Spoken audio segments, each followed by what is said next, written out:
कुछ महीने पहले राघव चड्ढा जैसे नेता ने कहा था कि बीजेपी अनपढ़ गुंडों की पार्टी है। और मेरा ये मानना है कि बीजेपी एक गुंडों की पार्टी है, अनपढ़ गुंडों की पार्टी है। वो सिर्फ गुंडागर्दी करते हैं और पेट्रनेज देते हैं। मुझे कोई खरीद नहीं सकता। आज तक वो रकम नहीं बनी, मैं साफ तौर पे कहना चाहता हूं, आज तक वो रकम नहीं बनी और वो शख्स पैदा नहीं हुआ जो राघव चड्ढा को, आम आदमी पार्टी को या अरविंद केजरीवाल को खरीद। साफ तौर पे अपने विरोधियों को कहना चाहता हूं। और आज वही नेता उसी पार्टी के साथ जाकर उसी में मिल जाता है और उनके साथ खड़ा हो जाता है। आम आदमी पार्टी आज पूरी तरीके से अपने सिद्धांतों से, अपने कोर मॉरल और वैल्यूज। तो सवाल यह है दोस्तों, क्या बदला है यह नेता या ये सिस्टम? दोस्तों नमस्कार दोस्तों, आज हम बात करेंगे ऐसे मुद्दे की जो एक नेता के वजूद की कहानी को दिखाता है, बल्कि भारतीय राजनीति के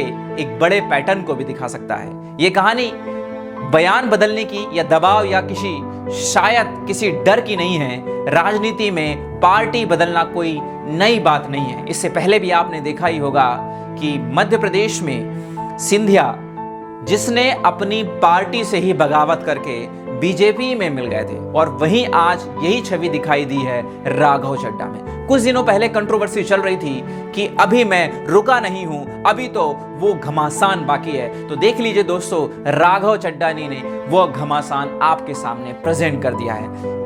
क्या कह सकते हैं इन्हें आप? इन नेताओं को क्या कह सकते हैं जिन्होंने अपने राजनीतिक करियर के लिए और अपनी पीठ को बनाए रखने के लिए लोगों के साथ धोखा किया है?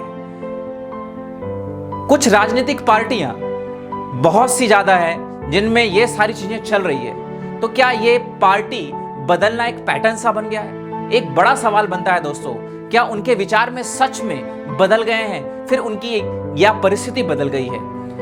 कहानी यहां से शुरू होती है कि कुछ समय पहले केजरीवाल जी को गिरफ्तार कर लिया गया था।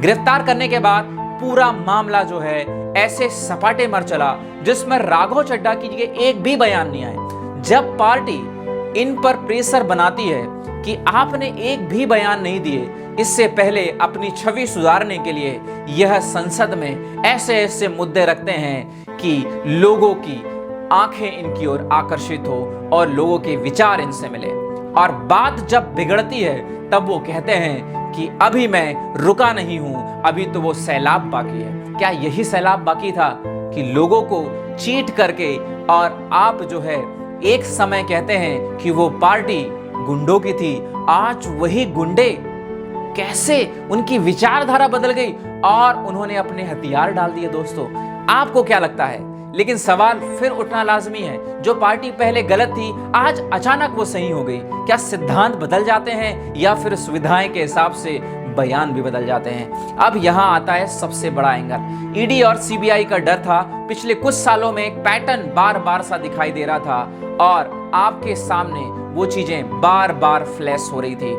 जब लोगों को यह दिखाई देता है कि वह चीजें लोग गलत रूप से प्रेजेंट कर रहे हैं, तो आप क्या सोचेंगे? कुछ समय बाद वही नेता सत्ता पक्ष में दूसरों के साथ शामिल हो जाता है। सवाल यह नहीं था कि जांच सही थी या गलत थी, सवाल यह है कि यह सब इत्तेफाक है या फिर राजनीति का एक नया तरीका। सबसे बड़ा नुकसान यहां से शुरू होता है जनता के भरोसे का। लोग किसी नेता को फॉलो करते हैं, उसकी बातों पर भरोसा करते हैं, लेकिन जब वह नेता अपने ही शब्दों को मुकर जाए और वह इंसान जब टूट जाए तो यह विश्वास नहीं दोस्तों, यह अंधविश्वास में बदल जाता है। एक बार विश्वास टूट जाए तो उसे वापस लाना नामुमकिन सा लगने लगता है, और यही चीज राघव चड्ढा के साथ हुई। और आज ही बीते रात इन्होंने जो है बीजेपी के जो अध्यक्ष है उनके साथ जो है प्रेस कॉन्फ्रेंस में यह कह दिया कि मैं नहीं, मेरे साथ 2/3 सांसद आप आम आदमी पार्टी के बीजेपी में शामिल हो रहे हैं। तो क्या आज यह आम आदमी पार्टी के लिए एक झटका नहीं है? क्या वो एक राजनीतिक पार्टी के लिए झटका नहीं है? क्या एक लोकतंत्र के लिए झटका नहीं है दोस्तों, कि कोई भी पार्टी या कोई भी व्यक्ति वोट देकर अपने मुद्दों को रखवाने के लिए संसद में अपने प्रतिनिधि को भेजता है और वही चीज लोगों को चीट कर जाती है? और यहां पर सवाल उठता है, क्या भारत में धीरे धीरे पार्टियां अपोजिशन लेस होते जा रही है, जहां विपक्ष कमजोर होता दिखाई दे रहा है और सत्ता मजबूत बनते जा रही है। अब फैसला आपका है, क्या ये सिर्फ राजनीति है या कुछ बड़ा खेल शुरू हो रहा है? कमेंट में बताइए आप इस मामले को कैसे देखते हैं। और अगर आपको ऐसी ही डीप ब्रेकडाउन वीडियो पसंद है तो चैनल को सब्सक्राइब करना ना भूलना। और इसीलिए हमने लगभग एक हफ्ते पहले हमने एक वीडियो बनाई थी राघव चड्ढा जी के ऊपर कि कैसे राघव चड्ढा जी को आम आदमी पार्टी ने जो है संसद में बोलने के लिए मना कर दिया।